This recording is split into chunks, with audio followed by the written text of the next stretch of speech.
Bang Awaz sponsored by Shri Balaji fashion, हर घर की पसंद, and central mall festival bonanza. Furniture world Dhanteras धमाका offer, flat 20% off on all furniture.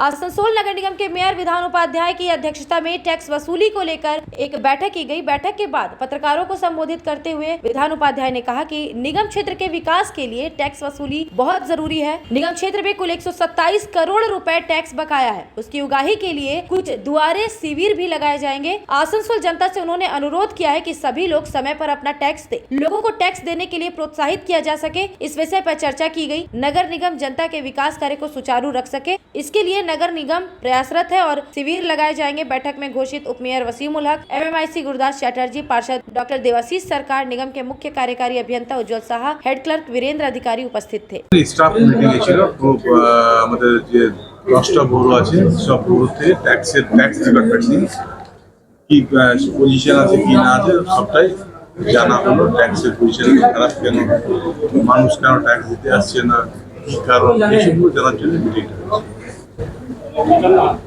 ইন্ডাস্ট্রিতে অনেক জায়গায় ট্যাক্সের দিয়ে আছে দেয়নি, কোথায় কি পড়ে আছে সেটা জানার জন্য আমরা মিটিংটা ডেকেছিলাম। ট্যাক্স বাড়ানোর কোনো পরিকল্পনা নিয়েছে? বাড়ানো আমাদেরকে ক্যাম্প করতে হবে, মানুষের কাছে যেতে হবে, মানুষকে বোঝাতে হবে, ইন্ডাস্ট্রি যেতে হবে, বিভিন্ন জায়গায় যেগুলো আমরা কমপ্লেন পাচ্ছি সেই কমপ্লেনগুলো আমরা দেখতে যাবো, বেরোবো। এক্ষুনি জাস্ট আমরা বেরোবো একটু বকবান্দি যে ইন্ডাস্ট্রিয়াল কমপ্লেক্স আছে সেখানটাতে বেরোবো, জাস্ট এটা ছেড়ে আমরা বেরোবো।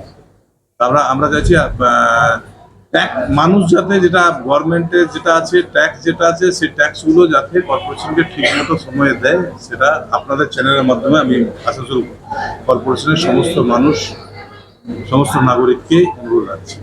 তাতে আমরা ট্যাক্সটা কিভাবে আমাদের যেগুলো আনঅ্যাসেসড বিল্ডিং আছে সেইটা আমরা কিভাবে ফার্স্টে সেই বিল্ডিংগুলোকে ট্যাক্সের আওতায় আনতে পারি এবং ট্যাক্সের জন্য মানুষের যে অসুবিধা হচ্ছে সেইগুলো যাতে কোনো রকম মানুষের অসুবিধা না হয় সেই সমস্ত চিন্তা ভাবনা হচ্ছে। দ্বিতীয় নম্বরে যে কর্পোরেশনের রোজগার কিভাবে বাড়িয়ে আমরা মানুষের পরিষেবা দিতে পারবো সেইগুলো নিয়ে আলোচনা হলো।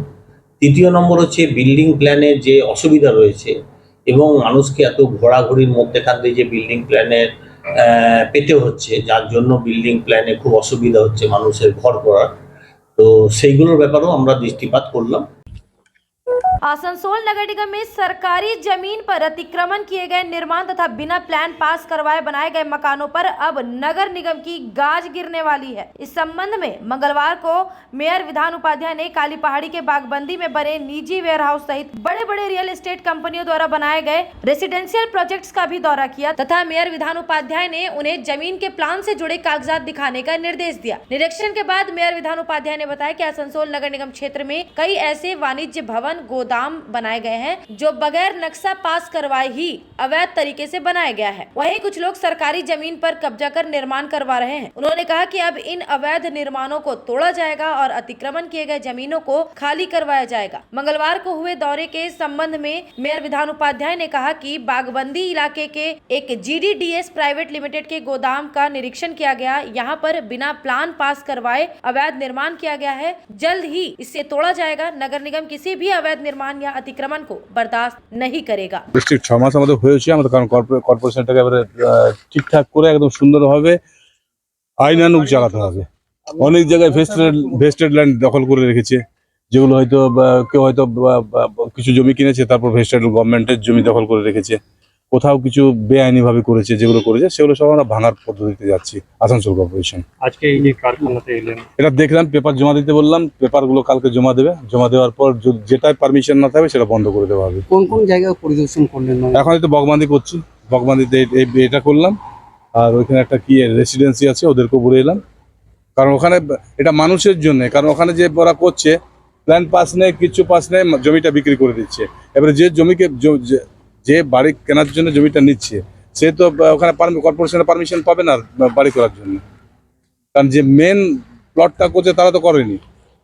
তো এইগুলো দেখা মানুষকে একটু সচেতন থাকা উচিত আছে। কাঁধ মিলিয়ে आसनसोल नगर निगम के प्रशासनिक सभागार में मंगलवार को निगम और प्रशासन की ओर से काली पूजा के मद्देनजर एक बैठक की गई। बैठक में निगम के MIC Gurdas Chatterjee, ACP centre Devraj Das और दक्षिण थाना प्रभारी कौशिक कुंडू सहित प्रशासनिक अधिकारी मौजूद थे। इस संदर्भ में MIC गुरदास चैटर्जी ने कहा कि दुर्गा पूजा, मुहर्रम, महावीर अखाड़ा और लक्ष्मी पूजा बहुत शांतिपूर्वक संपन्न हुई। उन्होंने आगे कहा कि आगामी काली पूजा भी शांतिपूर्वक संपन्न हो, इसे लेकर प्रशासन की ओर से बैठक की गई। बैठक में निर्देश दिए गए कि प्रत्येक काली पूजा पंडाल परिसर में CCTV कैमरा लगाना अनिवार्य है। इसके अलावा उन्होंने कहा कि प्रत्येक आयोजक कमेटी को रात्रि समय पंडाल की देखरेख के लिए सुरक्षा गार्ड नियुक्त करना होगा, ताकि रात्रि के समय किसी तरह की कोई अप्रिय घटना न घटे। वहीं उन्होंने छठ पूजा की तैयारियों को लेकर कहा कि निगम की ओर से MIC मानस दास और वे खुद दामोदर सहित बड़े बड़े छठ घाटों का जायजा लेंगे। वहाँ की तैयारी किस प्रकार हो रही है उसकी समीक्षा कर आवश्यक निर्देश भी दिए जाएंगे।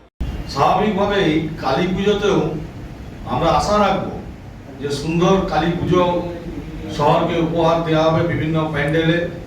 আর যে কথাটা আইসি সাহেব বলছিলেন যে সিসিটিভি ক্যামেরা, আমি যতটুকু জানি আর কি, যে আসানসোলে কিছু কিছু ছোট পুজো হয় তাদের বাজেট খুব কম, কিন্তু ভলেন্টিয়ার রাখতে কিন্তু তারা যেন ভুল না করেন। কারণ অনেক সময় দেখা যায় আমরা পুজো করছি ভক্তি ভরে, হয়তো ঘটের সামনে যে একটা কুকুর যে শুয়েছে, যেটা আইসি সাহেবের অভিজ্ঞতা অনুযায়ী বললো, তো সেটা আমাদের জন্য অমঙ্গল এবং পাপও আমাদের। তাই এই কথাটা মাথায় রেখে শিফট ওয়াইজ, সাহেবও বলে দিলেন যে শিফট ওয়াইজ যদি থাকা যায় সেটাও করা যেতে পারে, বা একটা গার্ড রেখে দেওয়া যেতে পারে। এখন অনেক প্রাইভেট গার্ড পাওয়া যায়। তো যাদের বাজেট কম, আমি বলবো তারা যদি CCTV ক্যামেরা নাও রাখেন, কমসে কম একটা গার্ড রাখবেন যে রাতটুকু পার করে দেয়। কারণ সকাল থেকে যে পুজো হয়, আমরা দুর্গা পুজো নিজেরা করি, আমরা জানি যে একটা পুজো করতে গেলে কত খাটালি হয়।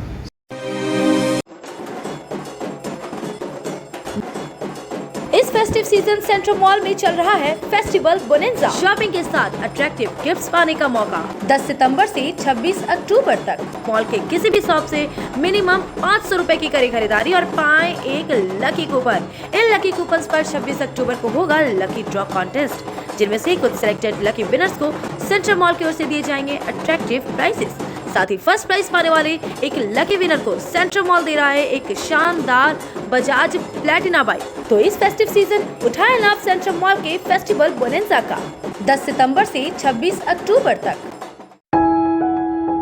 जब जीवन की हो नई शुरुआत तो श्री बालाजी फैशन है आपके साथ। ब्राइडल एथनिक वेयर के लिए आसनसोल में जाना माना नाम श्री बालाजी फैशन। दुल्हन के लिए खूबसूरत रंगों का लहंगा और आकर्षक गाउन, दुल्हन की बहन को खूबसूरत बनाए लहंगा फ्रॉक, दुल्हे के लिए मान्यवर के विविध रंगों वाले sherwani ethnic wear, fashionable main suit से मिले दूल्हे के भाई को नया लुक, वेडिंग और पार्टी के लिए कढ़ाईदार बनारसी और सिल्क साड़ियाँ। तो देर किस बात की, आज ही आए श्री बालाजी फैशन, हर घर की पसंद, GT road opposite Subhash cinema, Asansol.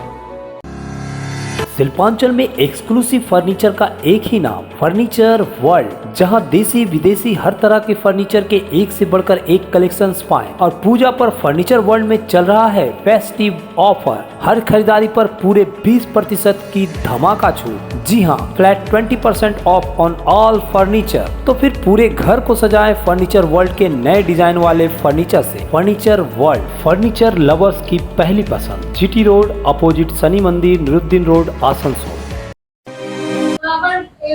Measles rubella विषाणु जनित संक्रमक बीमारी है। बड़ी संख्या में बच्चों की इस बीमारी की वजह से मौत हो जाती है। बच्चे के 9 माह के होने पर पहला और 12 से 24 माह की आयु में दूसरा टीका लगता है। मेजल्स रूबेला, जिसे जर्मन खसरा भी कहते हैं, एक गंभीर बीमारी है। आसनसोल नगर निगम के स्वास्थ्य विभाग के द्वारा राष्ट्रीय टीकाकरण कार्यक्रम के तहत मेजल्स रूबेला का निःशुल्क टीकाकरण करने के लिए सोमवार को एक बैठक की गई। आसनसोल नगर निगम के उप मेयर वसीम उल हक और स्वास्थ्य पदाधिकारी डॉक्टर दीपक कुमार गांगुली के साथ आंगनबाड़ी ICDS के कर्मी उपस्थित थे। इस मौके पर डॉक्टर दीपक गांगुली ने कहा, 9 माह से 15 साल तक के बच्चों को राष्ट्रीय टीकाकरण कार्यक्रम के तहत मेजल्स रूबेला का निःशुल्क टीका दिया जाएगा। फर्स्ट फेज में सरकारी व निजी स्कूलों में ये टीके लगाए जाएंगे। इसके बाद आंगनबाड़ी केंद्रों में भी लगेंगे। फिर भी यदि कोई बच्चा टीका लगने से छूट जाता है तो उसे भी टीका दिया जाएगा। यह अभियान 9 जनवरी से शुरू होगा, जो जून महीने तक बाजार में MR का टीका 1500 से 2000 रुपए में मिलता है, जबकि कि स्कूलों में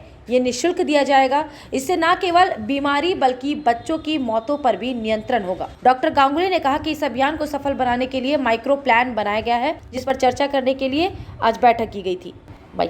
वहीं वसीम उल हक ने कहा कि किसी भी प्लान को सफल बनाने के लिए जमीनी स्तर के जो कार्यकर्ता हैं उनको सजगता और कर्मठता के साथ कार्य करना होगा। उन्होंने सुझाव दिया कि अभियान को सफल बनाने के लिए आम नागरिकों को जागरूक करना जरूरी है। इसके लिए सभी भाषाओं में एक लिफलेट छपवाकर बंटवाया जाएगा। মিজলস রুবেলা ভ্যাকসিনেশন যে প্রোগ্রাম, এটা সিএমএইচ এর আন্ডারে আমাদের হেলথ ডিপার্টমেন্ট থেকে, স্টেট হেলথ থেকে প্রোগ্রাম হচ্ছে। তো এই প্রোগ্রাম চালু হবে 9 জানুয়ারি থেকে। মানে মোটামুটি 1 থেকে 2 মাসের জন্য এই প্রোগ্রাম চলবে এবং সেই প্রোগ্রামে আমাদের স্কুল লেভেল থেকে আরম্ভ করে আইসিডিএস সেন্টার থেকে আরম্ভ করে অঙ্গনবাড়ি ওয়ার্কার যেখানে যেখানে আছে সেখানে এই ভ্যাকসিন, যেটা মিজলস ভ্যাকসিন, যেটা আমরা দিয়ে থাকি রুটিনলি বাচ্চাদের, এবং মিজলসের সাথে আমরা রুবেলা বা জার্মান মিজলস ভ্যাকসিনেশন যেটা দিয়ে থাকি রুটিনলি, এটা দেখা গেছে মিজলসে অনেক ডেথ রেট হয় বা ডেথ হচ্ছে। সেই ডেথটাকে রুখে দেওয়ার জন্য আমাদের মিজলস ভ্যাকসিনেশনের রুটিনটা যথেষ্ট নয়। এটাতে মাত্র 95% কাভারেজ হলেও এখনও 95% অ্যাচিভ করেনি।